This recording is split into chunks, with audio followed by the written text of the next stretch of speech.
mas é para também nos aperfeiçoar, é também para nos fazer crescer, é para nos ensinar, é para nos moldar.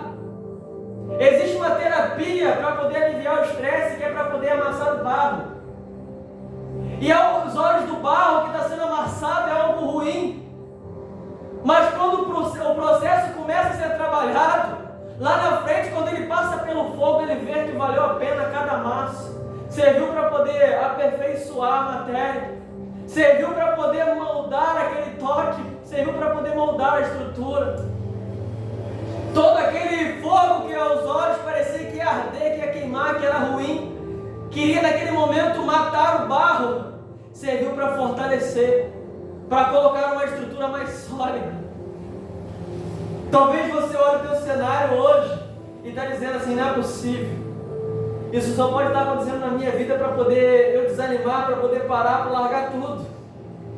E Deus, através desse louvor, Ele vem para poder confirmar para a gente que nem tudo aquilo que vem, que parece ser mal aos nossos olhos, é para nos fazer morrer, mas sim para poder nos fazer aprender, para poder entender melhor o propósito.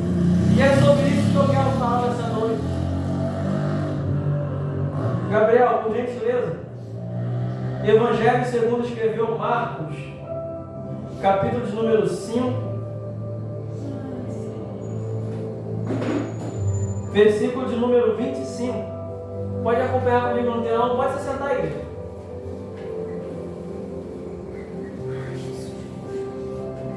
Eu estava no terraço da minha casa e foi algo bem diferente, isso nunca aconteceu comigo. Eu me peguei questionando a Deus o que eu traria hoje, qual mensagem eu traria. Já mencionei outras vezes, mas eu não canso de falar. Eu tenho um negócio comigo que eu não consigo estudar a mensagem para trazer no culto, eu não sei fazer isso.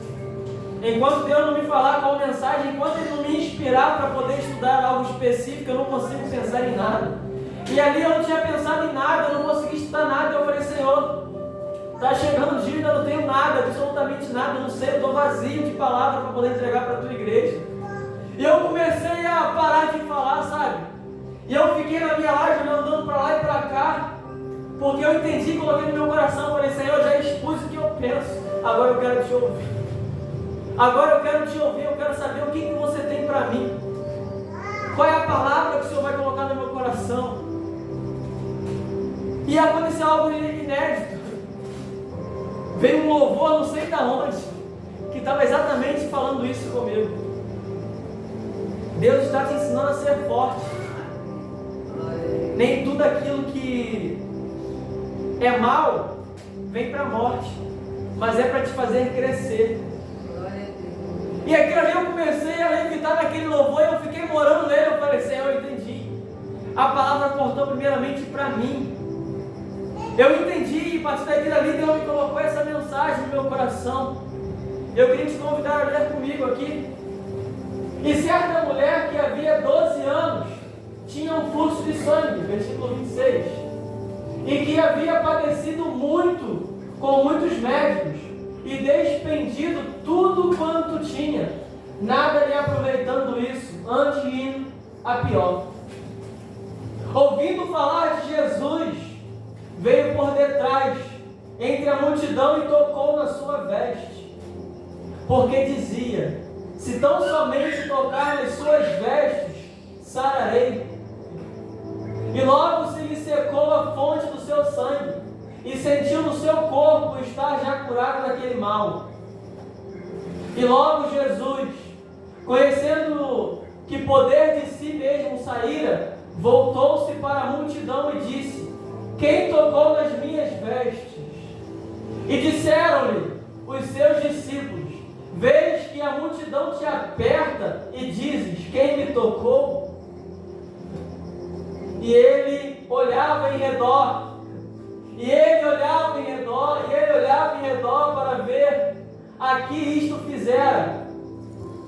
Então a mulher, que sabia o que lhe tinha acontecido, temendo e tremendo, aproximou-se e prostrou-se diante dele e disse-lhe toda a verdade.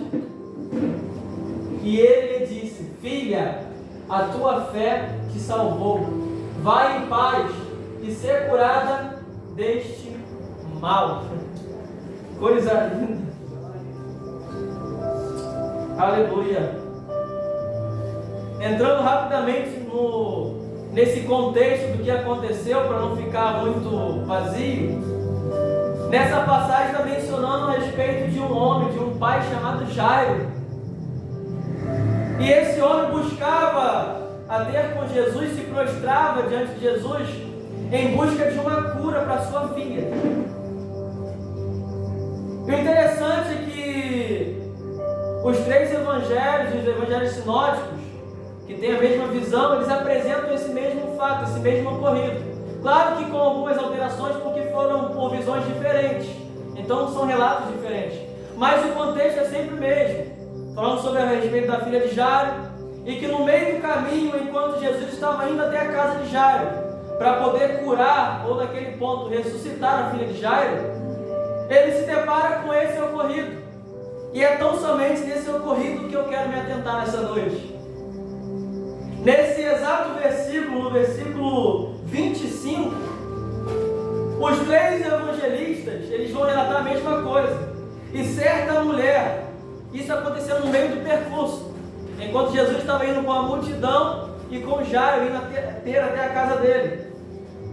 E os evangelistas vão declarar o seguinte, vão relatar o seguinte: e certa mulher vítima de um fluxo de sangue, ela estava naquele momento com uma enfermidade, e todos eles, os três, relatam que ela estava sofrendo, ela estava padecendo daquele mal havia já 12 anos.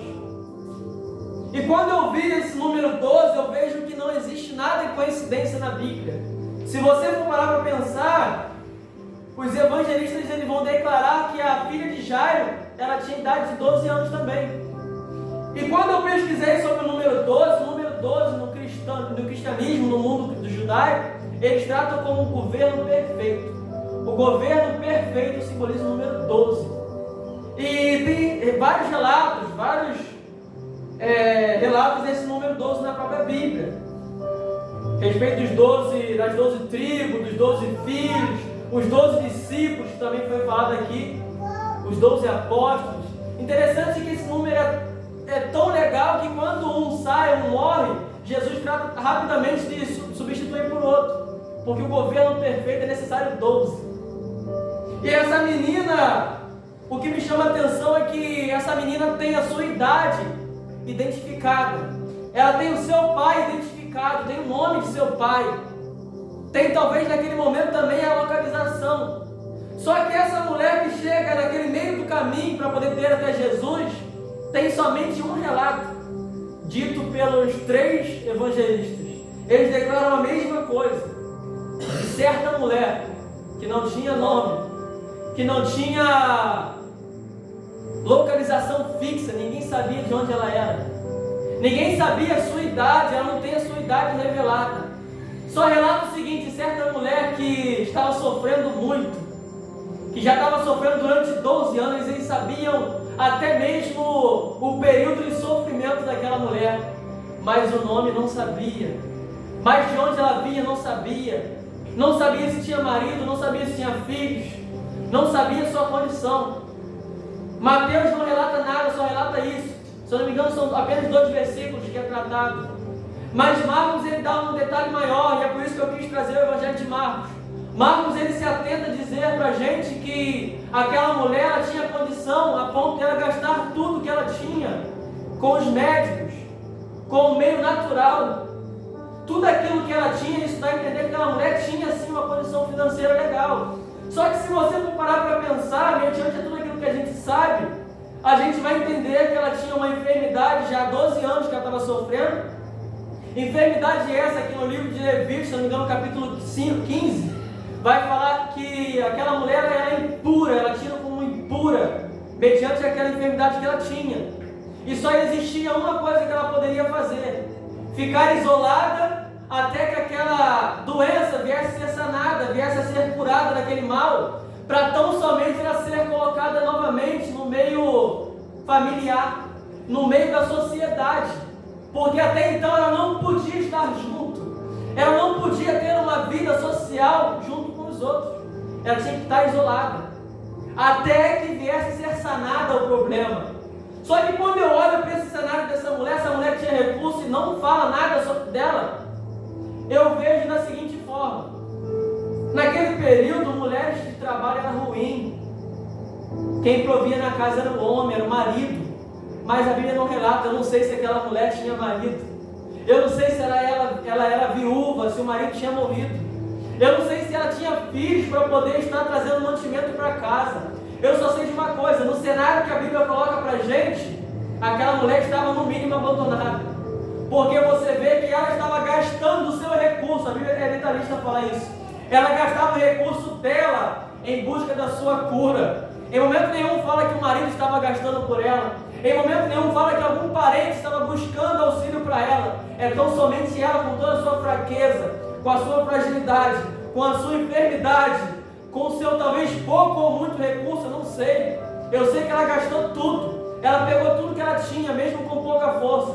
Mesmo sem poder estar no mesmo âmbito social, ela pega tudo e credibiliza, ela dá para quem ela achava que poderia resolver. E não era um médico, não era dois, eram vários médicos, era ponto dela gastar tudo. Ela não tinha mais nada do que fazer. E a Bíblia relata que ela estava sofrendo já há 12 anos aquele mal. E eu olho para esse cenário, sabe? E eu vejo uma mulher que estava sofrendo durante muito tempo. A própria lei dizia que ela não podia estar no meio da sociedade, ela não podia nem sequer ir na igreja para poder pedir ajuda, ela não podia ir no templo. Ela não podia pedir ajuda a mais ninguém, ela estava entregue, já sem esperança, porque ela só poderia ser colocada novamente na sociedade se tivesse sanado o seu problema. Mas como era contínuo, o problema não saía, estava ali em evidência o tempo todo, era uma sentença permanente na vida dela. Naquele momento, a cada médico que ela passava e dizia assim: não tem solução, eu não consegui resolver o seu problema, era uma sentença que eles estavam dando para ela. Era alguém dizendo: a sua causa é impossível, e ela ia no outro com esperança e alguém dizia para ela: é impossível, e ela ia no outro com a sua esperança e alguém dizia para ela: ei, já era, vive esse resto de vida que você tem e depois morra, porque o seu problema não tem solução. Isso é uma sentença que ela estava trazendo já há 12 anos. Ela estava sofrendo daquilo há 12 anos. Eu não sei se ela tinha casa, mas quando a Bíblia relata para mim que ela perdeu tudo, se ela tivesse alguma casa, ela teria já vendido para poder tentar pagar algum médico para tentar resolver o problema. E quando eu falo de enfermidade, trazendo para os nossos dias, trazendo para a gente, trazendo para mim, é um mal que eu carrego já faz tempo, é um sofrimento. Seja da perda, seja do sofrimento da distância, seja palavras que você traz, seja rancor, seja inimizade, seja problema financeiro, seja de fato uma doença, seja desconfiança, seja um relacionamento que foi quebrado, seja uma mágoa que você traz profundamente. Eu só sei que existem pessoas, e eu me coloco nesse meio, que tem sofrimentos que eu já cheguei ao ponto de falar que era uma sentença permanente, não tinha mais solução. Aquela mulher estava nesse exato momento sem solução. Homem nenhum poderia resolver, nem sequer poderia pedir ajuda. Ela não tinha voz naquele momento. Ela não tinha voz. Ela não tinha voz. Mas aqui foi falado a respeito da fé. Foi falado a respeito da galeria da fé, dos homens, das pessoas que tiveram seu nome lá nos livros de Hebreus como heróis da fé. Aonde faltar recurso, aonde faltar provisão natural, eleva os seus olhos, usa a sua fé, porque a provisão, ela vai vir, não se preocupe.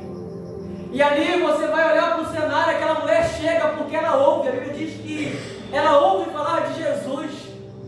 E quando eu vejo aquela mulher ouvindo falar de Jesus, eu vejo alguém que já tinha uma sentença dada. Eu vejo alguém que já tinha sido decretada a sua realidade, a sua sentença permanente. Já tinha perdido toda a sua esperança. Já tinha perdido toda a sua fé. Mas quando ela ouve falar que Jesus estava passando, que Jesus tinha curado, que Jesus fazia, ela resolve pegar tudo aquilo que restou. Ela resolve pegar tudo aquilo que sobrou, tudo aquilo que ela não depositou em pessoas, que ela guardou para ela. Ela vai com toda a sua pequena força. Ela vai com toda a sua pequena força. Ela vai com toda a sua pequena esperança.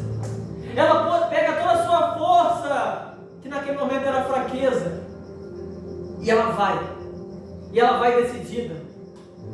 Sem motivação humana, sem apoio familiar, sem apoio de ninguém, com todos descredibilizando ela. Mas ela vai sozinha, ela vai com a sua dificuldade, ela vai com toda a sua impureza, que aquela mulher era impura pela lei, pelos homens, por todos ela era tida como impura. Então ela vai com toda a sua imundícia, ela vai com toda a sua desgraça, e ela pensa consigo mesmo: Senhor, não tem mais esperança. Eis que Jesus aparece como uma luz no fim do túnel para ela. E agora eu vejo uma mulher que estava jogada à beira da morte. Agora pega tudo e deposita numa última esperança. Era talvez naquele momento a última flecha para poder ser lançada. Trazendo para os nossos dias de hoje, para a nossa gíria, era agora ou nunca. Só que Jesus estava indo para uma missão. Ele estava indo para um propósito. Que propósito é esse? Curar a filha de Jairo. E tinha uma grande multidão. Gabriel falou algo muito interessante aqui. Quando o povo chega até Jesus, Jesus fala assim: o que vocês querem?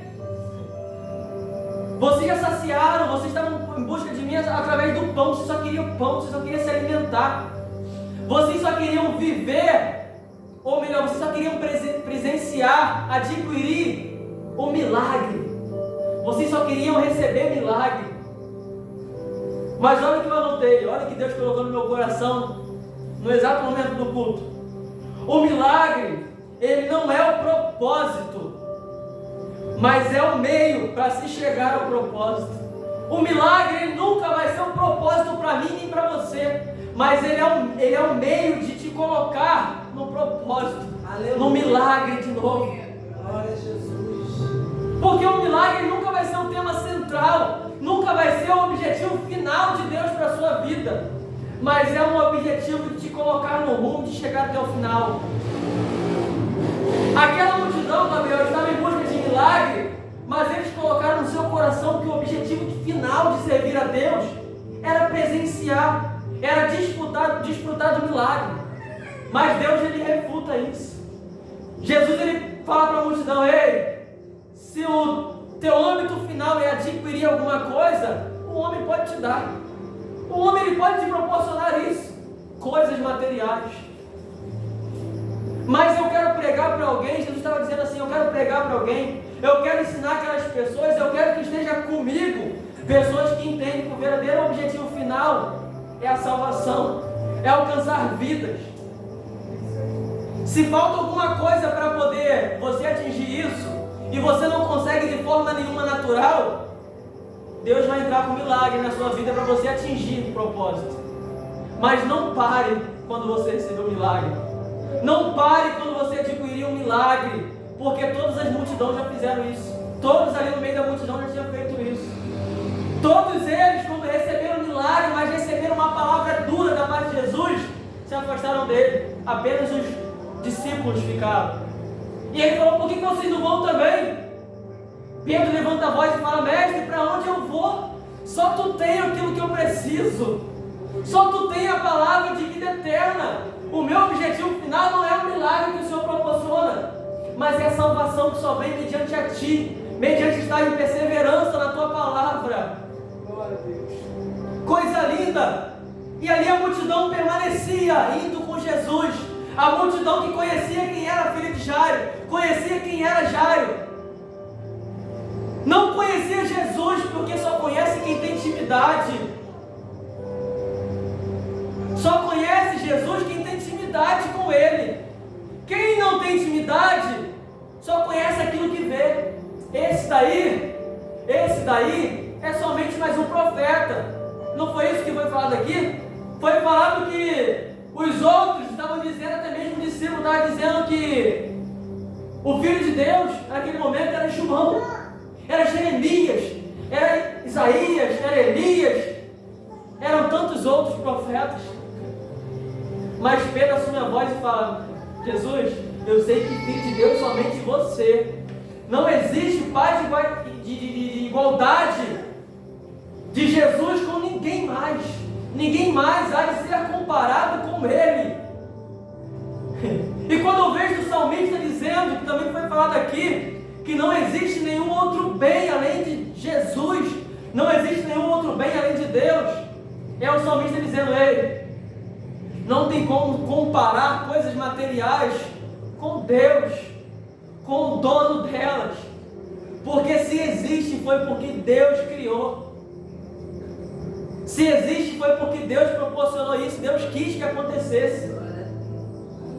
E aquela multidão ia, multidão essa que não conhecia, não queria saber, porque a vida daquela mulher não era motivo de inspiração para ninguém. A vida daquela mulher não era interessante para ninguém. Ninguém queria saber o nome dela, ninguém queria saber das condições dela para poder ajudar, mas para poder falar, para poder relatar, queriam sim, porque foi falado aqui que ela tinha 12 anos já com a enfermidade. Tem pessoas que estão te cercando, estão te observando, não é em busca de ver a sua dificuldade para poder te ajudar. Toma cuidado. Tem pessoas que estão em busca de te observar e ver a tua dificuldade para poder relatar, para te tornar cada vez mais impuro, para mostrar para você cada vez mais que você não é merecedor de estar aqui, você não é merecedor de estar no meio da gente, você não é merecedor nem mesmo de ter voz. Mas Jesus enxerga de forma diferente. Aquela mulher coloca no seu coração: eu preciso tocar nele, porque tão somente, evangelista, se eu tocar nele, eu serei curada. Mulher essa que não tinha intimidade com Jesus, mulher essa que eu creio que nem crente era, mulher essa que ninguém pregou para ela, mas ela ouve falar de Jesus, ela ouve falar, ela fica sabendo daquilo que Jesus pode fazer, e ela começa a exercitar aquilo que ela tinha, aquilo que sobrou. O que sobrou, Lucas? Se tudo aquilo que ela tinha, a Bíblia diz que ela já tinha perdido, entregando na mão dos homens. Ela entregou tudo aquilo que era natural, tudo aquilo que era palpável, tudo aquilo que era de recurso, tudo aquilo que era agradável para as pessoas. E o que sobrou dela? O que sobrou dela? O que sobrou? Se você for olhar no Antigo Testamento, existe relato também de mulher que fala que não tem nada em casa, apenas uma pouca botija de azeite. E trazendo para o Novo Testamento agora para essa mulher, ela não tinha mais nada, talvez ela não tinha nem casa, era pior ainda do que aquela viúva. Ela não tinha nem casa, mas o que sobrou? Uma pequena botija de azeite. O que simboliza essa botija de azeite? A esperança, a fé. A esperança, a fé de que ainda pode ser convertida aquela sentença que foi dada por parte humana. Aquilo que o homem entregou de forma permanente, ela pegou a sua pequena esperança e depositou naquele que poderia reverter o quadro, aquele que poderia reverter a situação. Aleluia. Existe algo muito interessante que eu vou relatar aqui. Uma pessoa que eu amo muito chegou ao ponto de dizer para mim a seguinte coisa. Ela se pegou chorando, a pessoa, e falou assim: a sentença já foi dada, eu me encontro com câncer. E ali a gente foi tomado por tristeza. Quando a gente recebe uma notícia que realmente é uma sentença dada pelo homem, a tristeza bate. Não quer dizer que a gente é incrédulo, quer dizer que a gente é humano, que a gente sente sim as aflições, o vento. E ali eu me peguei triste. Mas quando eu fui falar para um amigo meu, sabe, aquele amigo que também é mais chegado que um irmão, um amigo meu, com muita visão, ele falou comigo assim, rindo.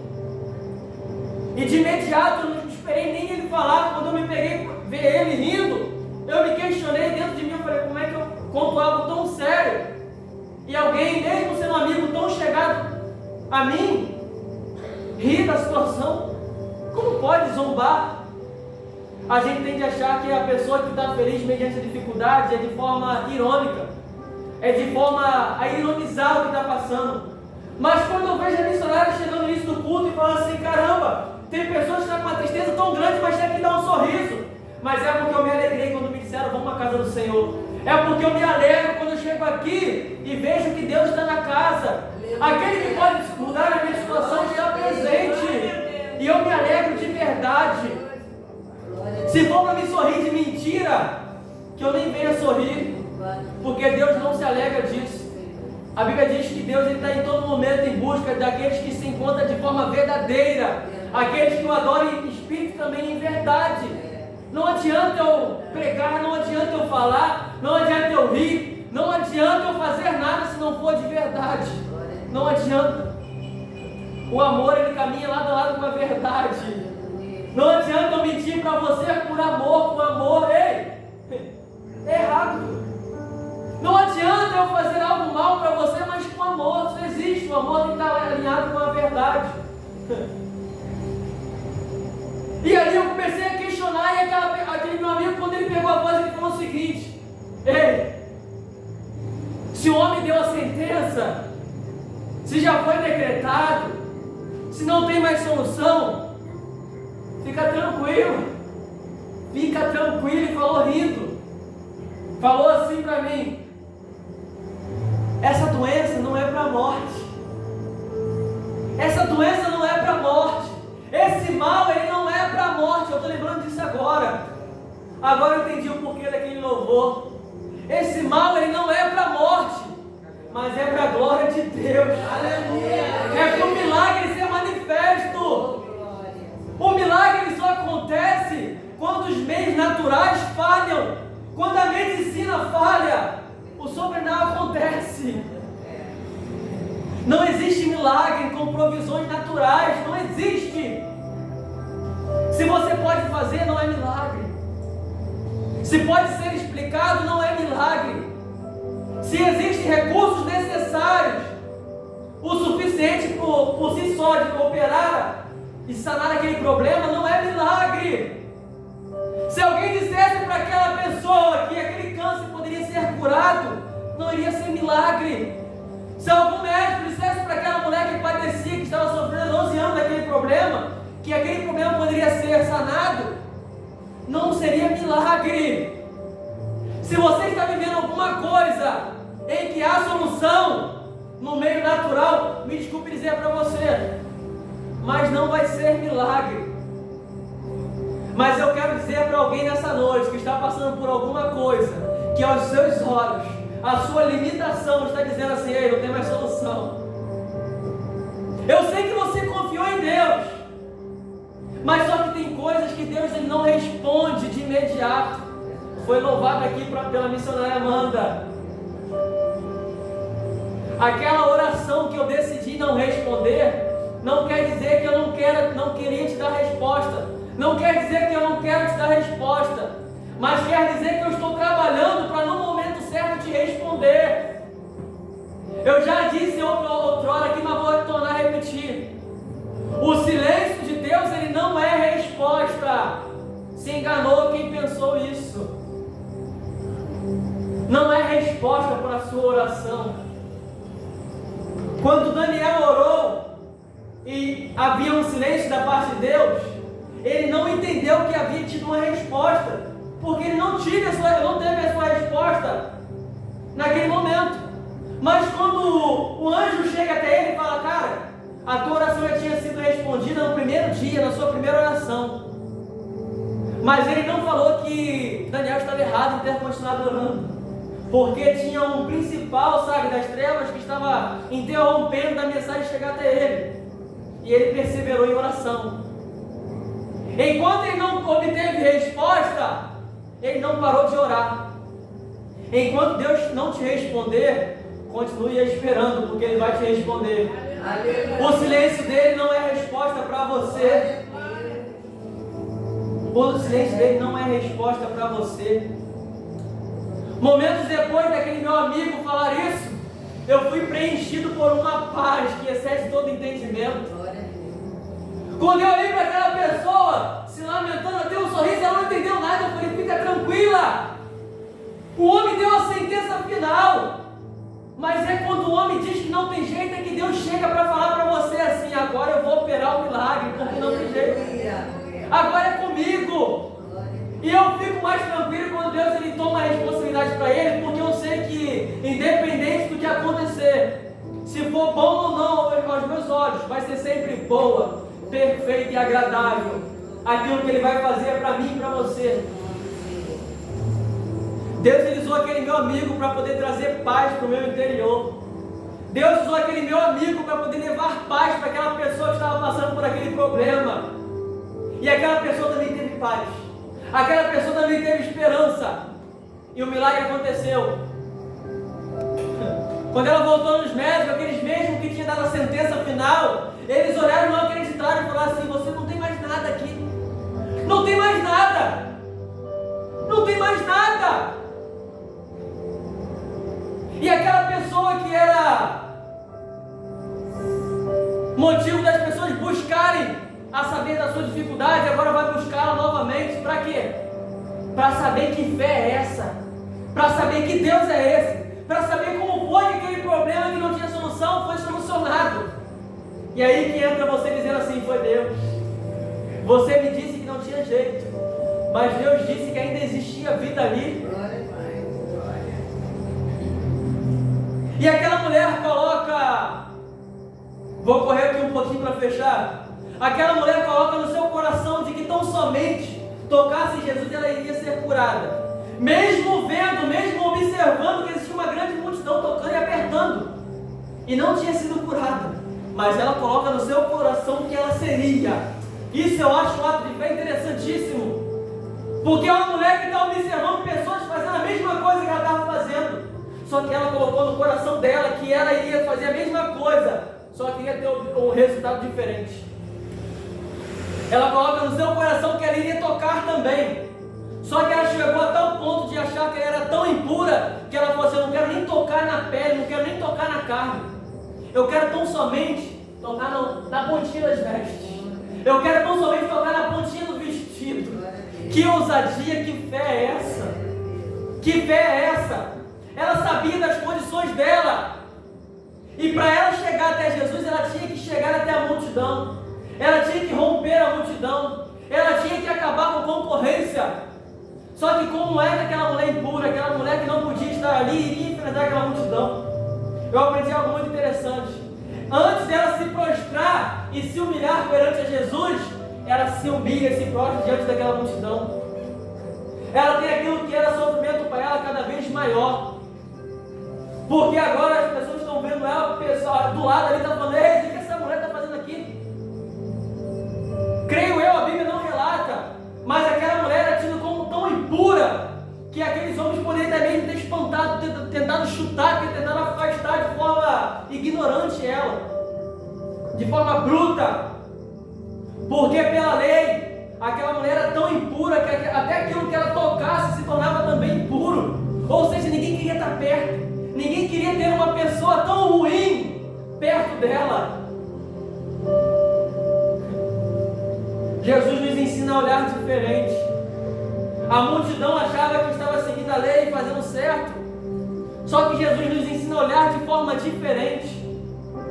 Aquela multidão enxergava aquela mulher tão, ou melhor, a multidão enxergava aquela mulher de uma pessoa não digna, uma mulher que não era nem digna de estar perto dela.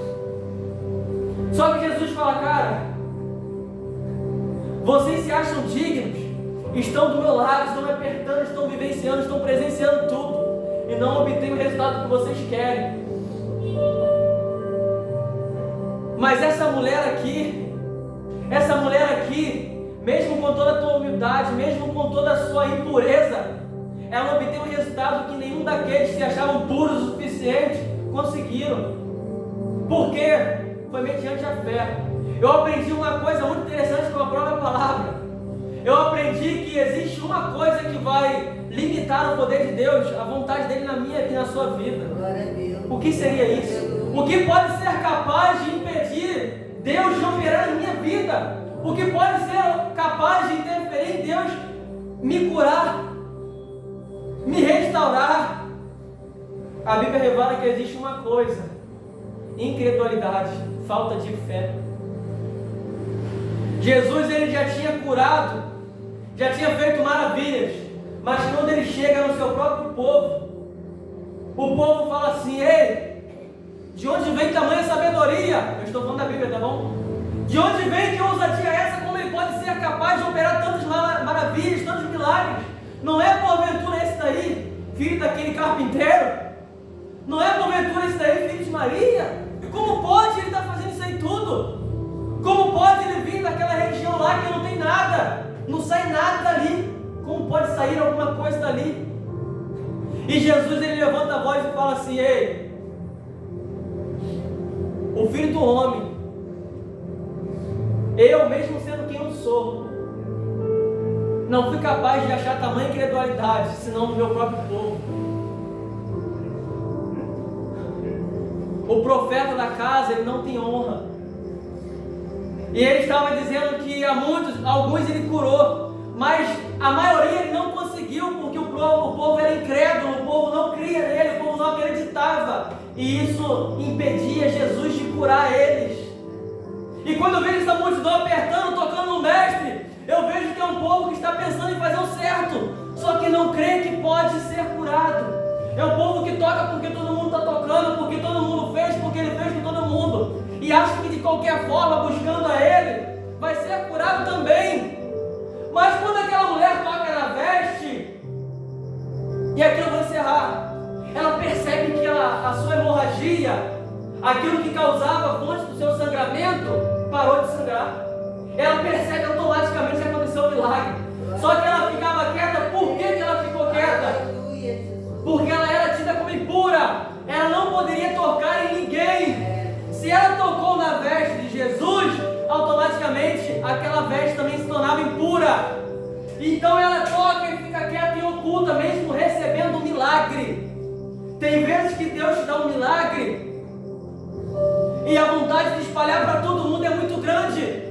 Só que se você espalhar para todo mundo, pode gerar morte para a sua vida. Você crê que milagre também gera morte se você não saber administrar o milagre?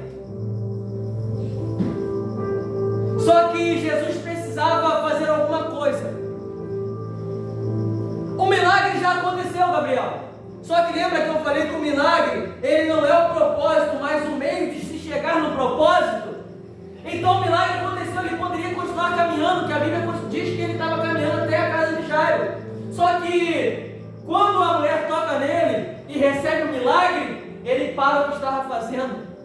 Ele para o que estava fazendo e começa a perguntar: ei, quem me tocou? Quem me tocou? E ele começa a procurar.